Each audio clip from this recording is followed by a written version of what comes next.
Buenas, buenas, qué gusto con estar ustedes en este su programa Píldoras de Fe, Píldoras para el Corazón, con la palabra de Dios.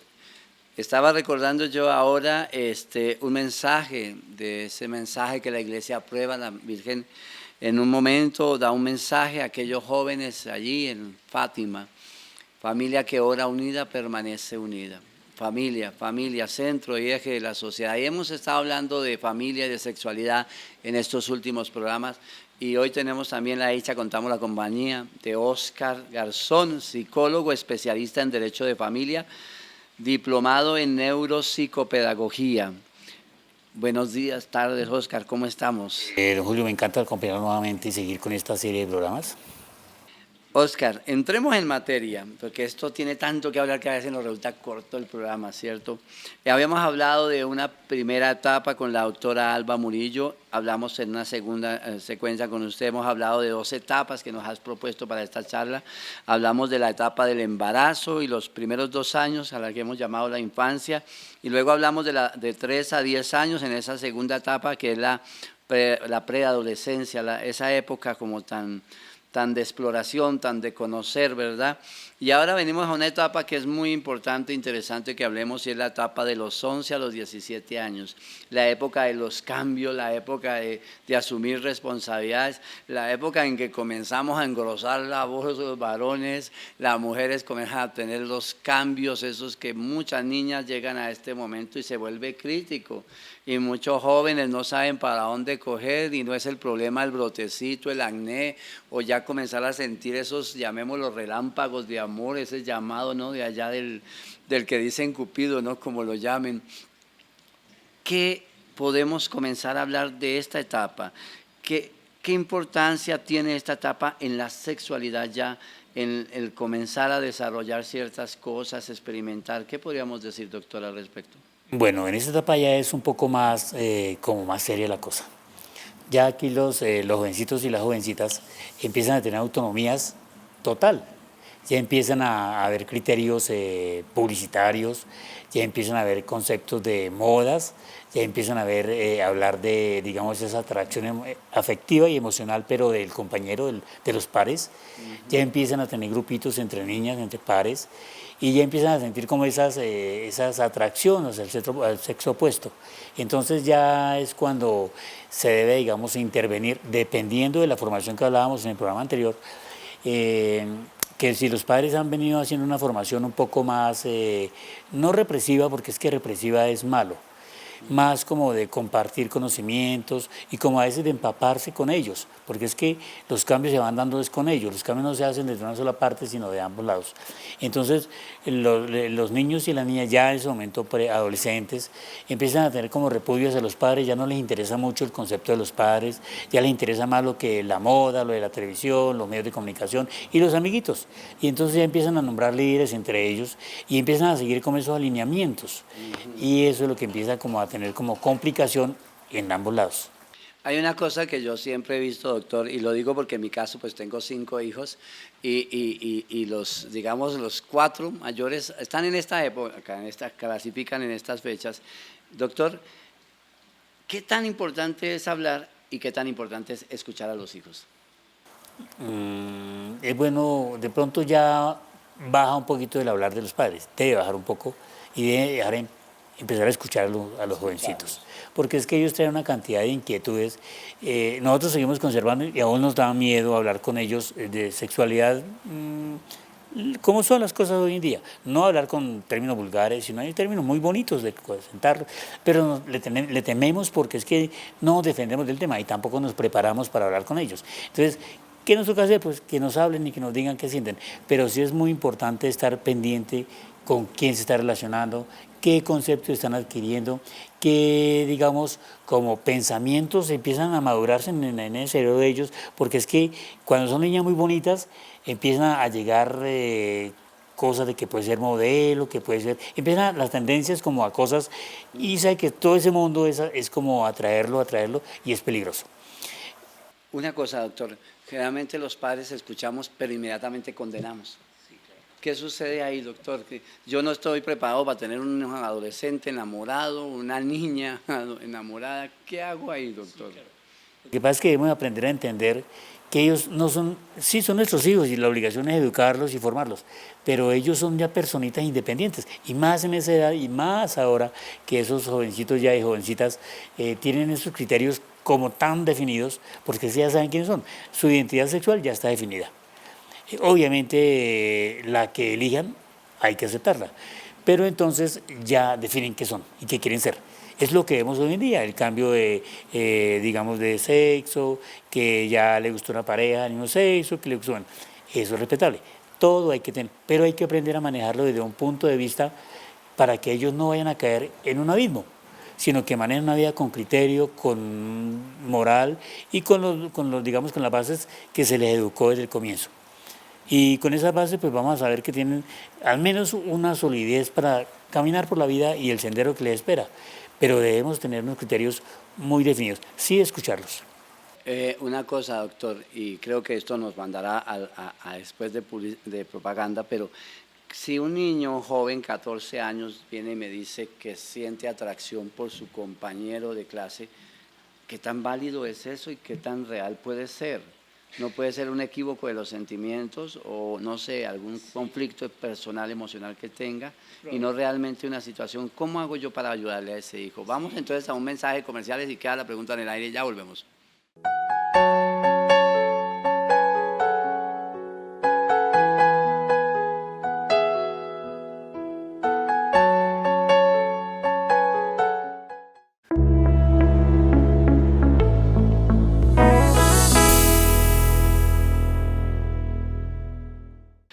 Preguntábamos eso, doctor. El joven de 14 años llega y dice, papá, mamá, me gusta fulano, compañero, me llama la atención. ¿Cómo podemos ayudarle? ¿Cómo podemos saber que ese realmente no es un problema emocional de chico, que no hay una dificultad ahí? ¿Cómo podemos dejar de definirlo inmediatamente como una homosexualidad realmente? ¿O cómo podemos llegar a saber si eso no es? Bueno, en esa etapa de la vida es probable que ya haya definición. Hace un momento hablaba que ya ellos definen la sexualidad como tal, pero no se aclara que define qué es lo que quieren hacer. Entonces, si llegan con una tendencia, es probable.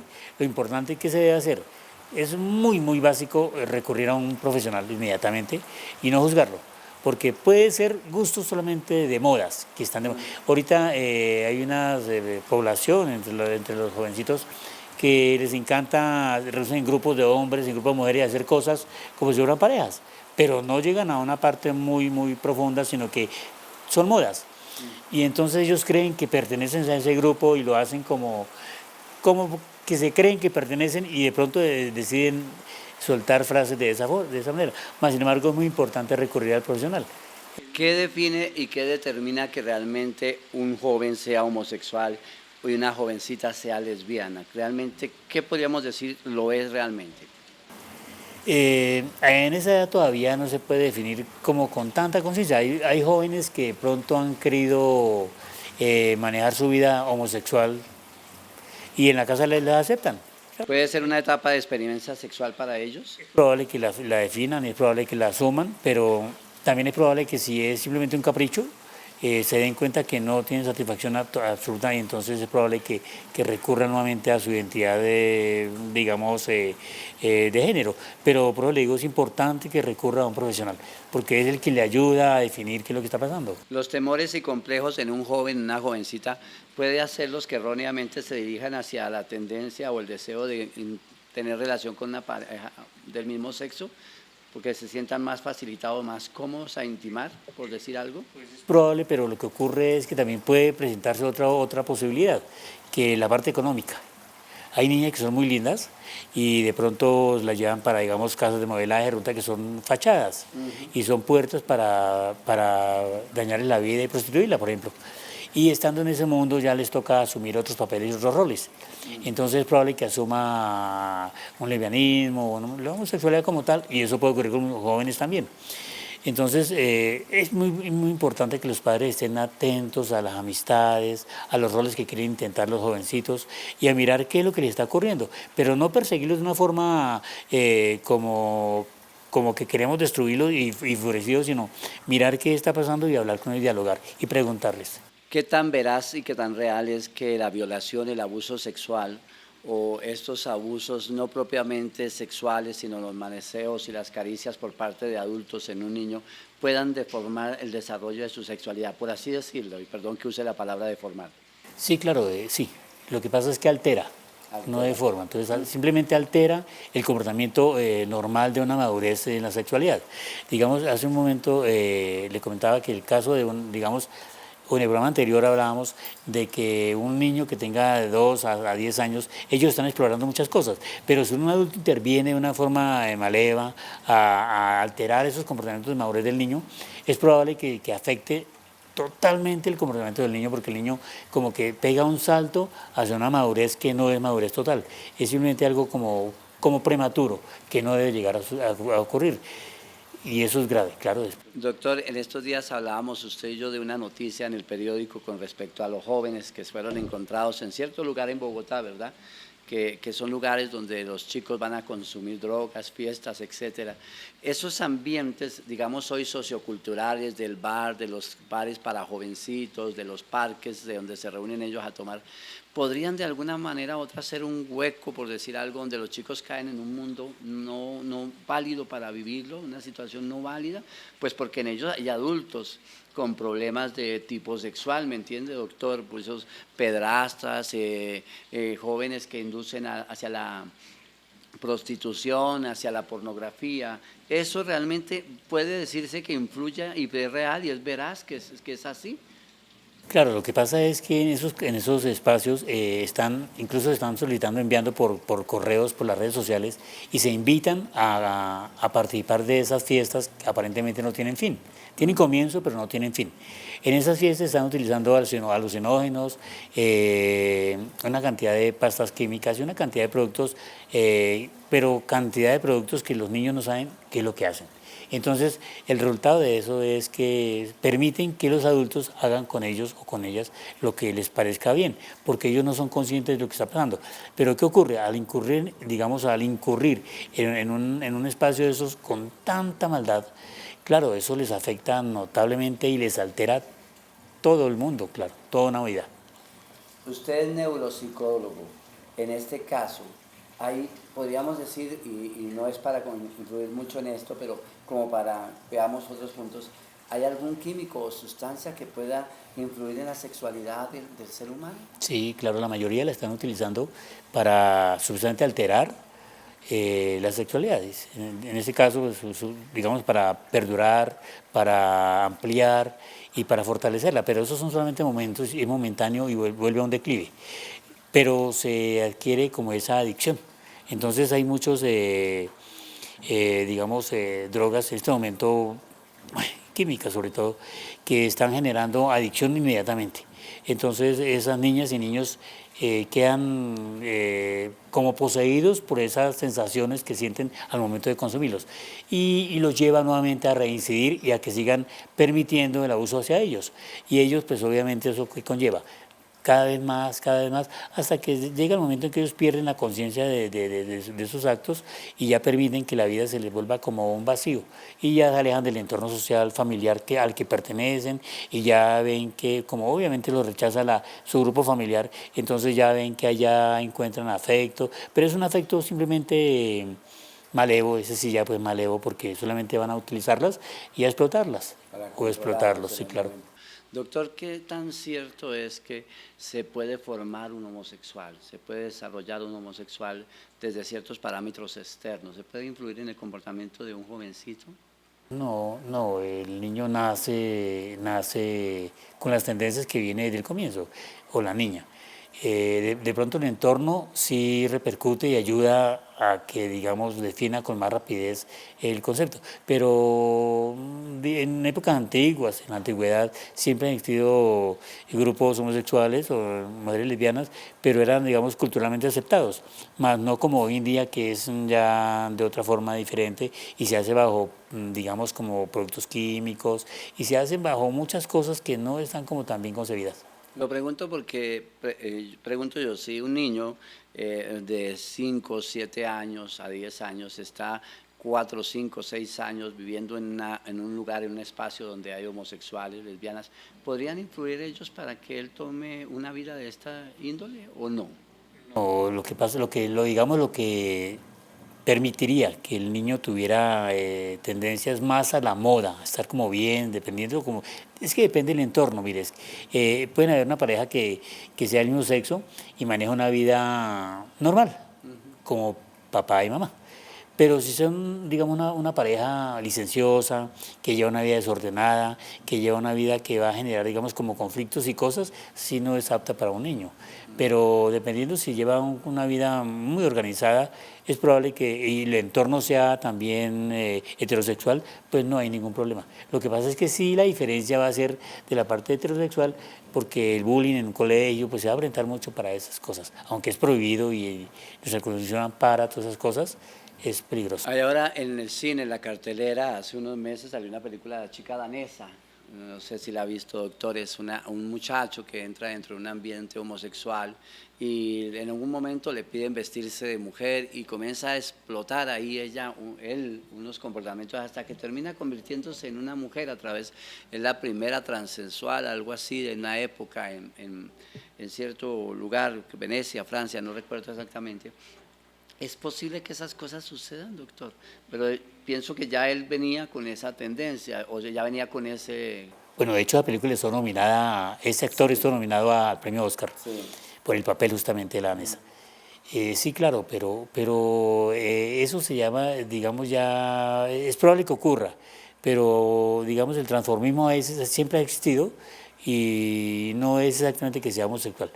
El transformismo a veces se da más por comercio. De pronto hemos visto en nuestra televisión a veces el papel de un joven que hace de mujer y durante toda la película hizo de mujer y fue exitoso, muy exitoso. Pero él es un señor casado con hijos y entonces simplemente hizo el papel. Y no le afectó absolutamente en nada y los hijos lo vieron como hizo un papel espectacular y tuvo premio en la academia acá en Colombia. Entonces eso no afecta gran cosa. Vamos a entrar a unos mensajes de comerciales y ya volvemos.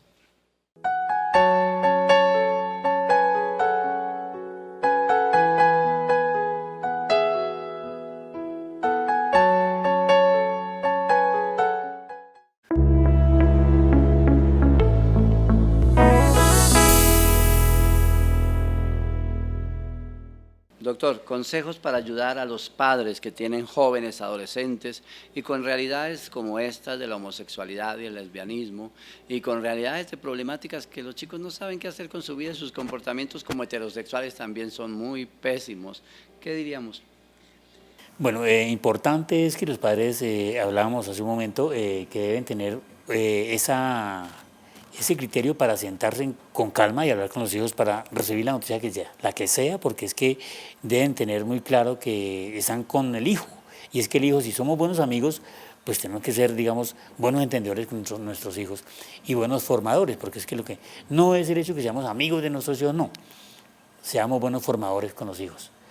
Y entendiendo y partiendo de ese punto de vista, entonces existe la autoridad, existe, digamos, la concentración en el hogar y el consentimiento hacia muchas cosas, pero la permisividad hasta cierto punto de ciertas cosas. Existiendo esa disciplina que enfoque y que abarque el hogar, pues los jóvenes, niños y niñas, van a entender que hay un marco en donde pueden funcionar y que no se deben salir de ahí. Y que si salen de ahí hay que estar pendientes cómo y por qué y para qué lo hacen. ¿Qué momento debemos saber ya hay que recurrir a un profesional, doctor? Cuando vemos que los niños, digamos, alteran su comportamiento de una forma que ya es incontrolable. Y de hecho a veces no tan grave ya, sino cuando encontramos que hay un problema. Cuando vemos que hay una dificultad, inmediatamente hay que recurrir a un profesional que está preparado para atender el caso y darle, pues de pronto no la solución exacta, pero sí guiar para encaminar y solucionar el problema. El diálogo con la familia, el diálogo con los hijos, saber que ellos sepan que ahí está el padre para apoyarlos, para ayudarlos, para escucharlos. No juzgar, no criticar, no condenar, ¿cierto? Pero, ¿cómo me preparo yo para esas realidades, doctor? En este momento mi hijo está creciendo y no sé cómo reaccionar. ¿Cómo nos podríamos ir preparando? Porque esta sociedad tiene que aprender a prevenir, no a lamentar. Bueno, en este momento estamos viendo lo que estamos por todos lados, estamos en un lineamiento que aparentemente vamos a llegar a una paz. Esa paz se está haciendo bajo una cantidad de compromisos Y si es que estamos, digamos, medio país peleando con otro medio país, ¿por qué no podemos hacerlo con nuestros hijos que están pequeños? De ahí nace la paz. Entonces, en ese momento que fraccionamos, digamos, la sociedad y empezamos a ver y aceptar que nuestro hijo tiene diferencias que yo las tuve cuando pequeño. Entonces, si mi padre no me escuchaba porque es que anteriormente eran intransigentes, hoy en día no. Hoy en día somos, digamos, más permisivos de ciertas cosas y tendenciosos a cuidar a nuestros hijos, aunque no hay que cuidarlos tanto porque hay que permitirles que desarrollen sus conocimientos. Pero sí es básico moldearlos y llevarlos y guiarlos. Bien. Doctor, muchas gracias por acompañarnos, muchas gracias por sus consejos. Este sigue siendo su programa y está invitado a acompañarnos. Y me encantó acompañarlo con muchísimo gusto. ¿Qué pensaríamos nosotros con nuestros hijos? ¿Qué queremos, qué anhelamos, qué deseamos? Volvemos a la palabra del Antiguo Testamento. En el Salmo dice la palabra: los hijos son flechas en las manos de sus padres y llegarán hasta donde los lancemos, ¿verdad? Pero hay realidades y hay cosas que deben enfrentarse en el hogar, en la familia, que deben hablarse, dialogar. Y queremos invitarlos en un momento a reflexionar, padres, cuál es el propósito que tienen con sus hijos. Y realmente reconocer que tenemos hijos, ese es donde parte nuestra responsabilidad, nuestros derechos, nuestros deberes. Ver en ese chico, en ese ser humano, la existencia, la grandeza de Dios.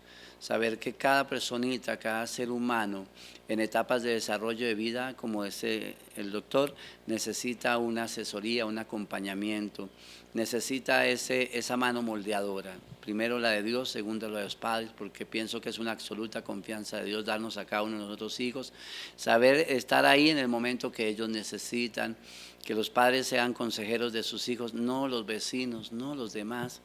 Un niño de 10 años aconsejando a otro de 11, eso no tiene sentido, y así se crían nuestros hijos. Cada uno de nosotros tenemos una responsabilidad. Yo quiero dejarte esto en el corazón. Dios te ama y tiene una absoluta confianza contigo, por eso te ha regalado esos hijos. Y dice la Escritura que al que mucho se le da, mucho se le exige. No olvides que esos hijos son tu gran tesoro y son lo más valioso que tienes. Y cuando requieras, pues buscar a ese psicólogo, a esa psicóloga, a la persona que nos ayude. Y aquí tenemos los datos de Oscar, si alguno quiere comunicarse, en el WhatsApp 321-489-5703. Ahí está. También lo podemos conseguir a través del correo garzonrubio@yahoo.com. Queremos invitarte a que nos acompañes, jornada de oración. Este y todos los martes y viernes estamos en Jesús Misericordioso, Comunidad del Barrio La Concepción. Estamos ahí para tener ese encuentro con el Dios del amor, de la misericordia. Y cada una de las comunidades de oración, Jesús Misericordioso, está abierto a las puertas, así como tantas comunidades y grupos de oración en Zipaquirá. Acércate a un grupo de oración. Ve, joven confiado, Dios te ama. Dios no ha venido a condenarte, sino a salvarte. Dios ha venido a brindarte su amor. Te esperamos aquí en un próximo programa. Bendiciones para todos y cada uno de ustedes.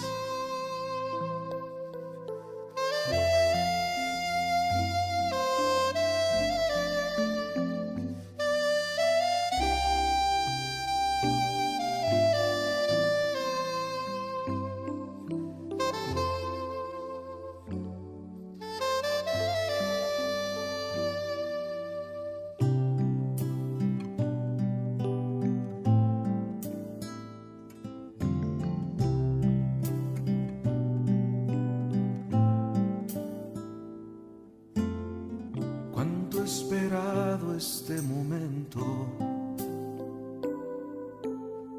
cuánto he esperado que estuvieras así, cuánto he esperado que me hablaras,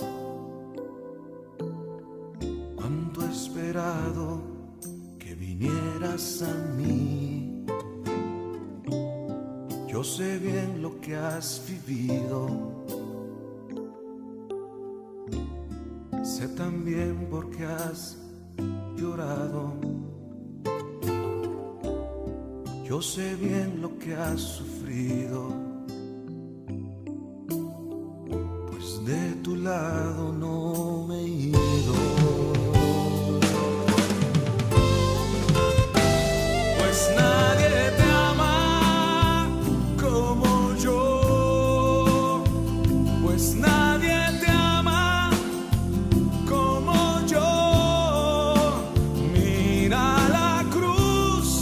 esa es mi más grande